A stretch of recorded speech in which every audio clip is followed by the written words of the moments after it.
Hello and welcome to day 3 of Navigate Your Way to More Success.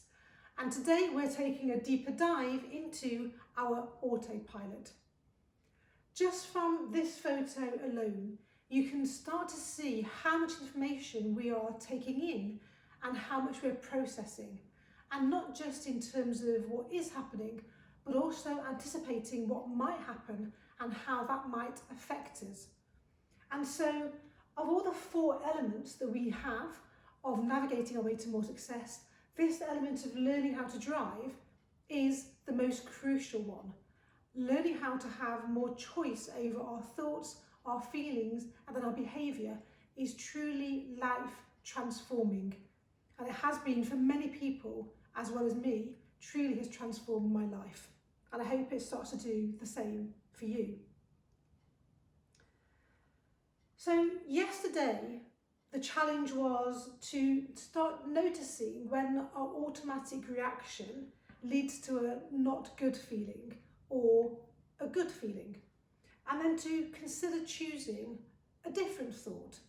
And this was based on that belief behaviour example of when someone's in their car and pulls out on us, noticing how we're reacting, noticing how that makes us feel, and just considering that we can have a different thought, a different reaction. So we're learning how we can influence our thoughts and feelings. Today's focus then is to build on this by understanding how we use the information that we receive from our eyes, our ears, our other senses, and how that's processed within our brain. So we take in the information through our 5 senses. For example, the way someone says something to us, it might be the words they use, or it might be their tone of voice, or their body language. All of this gets translated into a thought and then a feeling. And today we're going to use this model to help us to understand what happens next. So we take in information from a situation or our activating event, and that quickly becomes a thought. That thought triggers our feelings, such as anger, shock, happiness, or maybe disappointment. And we react accordingly. And our actions, behaviours, they all create our outcomes. So the success you're experiencing today is the result of all of your actions, all of your feelings, and all of the thoughts you've had so far. And you may say that I don't understand your particular circumstances and your particular challenges. And you'd be absolutely right. What I can say is, based on my many, many years of coaching, is that everybody has a story. No matter how successful, how happy you think they are, everybody has a story and a personal tragedy. And yes, some are much bigger than others, but the people who are successful are the ones who've used that to define themselves for more success, to use it to strengthen and to grow them rather than to weaken and diminish them. So let's go through this model again, using that driving to work example from yesterday. So our activating event was that someone pulled out in their car, and the thoughts that we had, the negative thoughts we had, were perhaps they were being inconsiderate, or that they were dangerous, or they felt more important than us. And so we felt angry, unsafe, or somehow lessened. And we reacted accordingly. And that created an outcome, which would be a bad or at least disrupted morning, but especially if we had a scrape because we weren't paying attention, or we ended up behaving in the same way, in an inconsiderate way, to somebody else. So we can now start to understand the influence that we have over our thoughts and our feelings, and that we can therefore create better outcomes for ourselves by choosing better thoughts and better feelings. And we can start to see that we are not our thoughts. And this is hugely important if we're a worrier or an anxious person. We are not our thoughts. Every thought that we have does not have to have significance. Just like every car on the road, every pedestrian, every potential hazard is just being flagged up to us for our potential attention in case it needs some action on our behalf.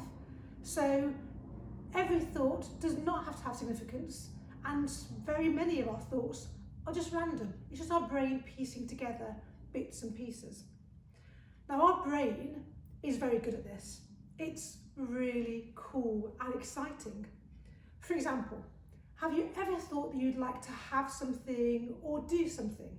So it may be a particular pair of shoes that you've seen, or a white car, or even, when I was wanting to have a baby. Suddenly you're noticing those particular kinds of shoes, those white cars, and those pregnant ladies and babies everywhere you look. Or in a crowded restaurant or bar, you hear your name. Now, this is because of our RAS, or our reticulatory activating system, which is why we call it a RAS. Essentially, it's a bundle of nerves on our brain stem, but its role is crucial because it's the gatekeeper between our senses and our conscious mind. The gatekeeper between our senses and our conscious mind. So what it's doing is it's selecting what we see and what we hear based on what it thinks we need. So we can influence it by being more conscious of what we want. And the more specific we are, particularly in terms of defining exactly what success looks like and feels like, the more that we can train our RAS to look out for those opportunities, to notice when that's happening for us, and to give us more and more relevant information. So your challenge for day 3 is to practice training your RAS. And we're going to do this by noticing people who are being helpful or kind today. So try and find at least 10 examples. Now that might be someone that you know, it might be someone that you see on the street, it might be on TV. But the point is, by telling your RAS that you want to see and notice people who are being helpful and kind, you're training it to look out for those. And when you can train it to do that, you can train it to do other things. Secondly, when a negative thought pops in your head, as it does for everybody, even the people you think are most successful, just let it float on by like a passing car. If it's significant, if it's important, it will come up again, but just let it pass on by. And then thirdly, notice how you feel as a result of this. Because you're now influencing your thoughts, it will start to influence your feelings. So notice the impact it has on your feelings. So good luck with your day 3 challenge, and I will see you tomorrow.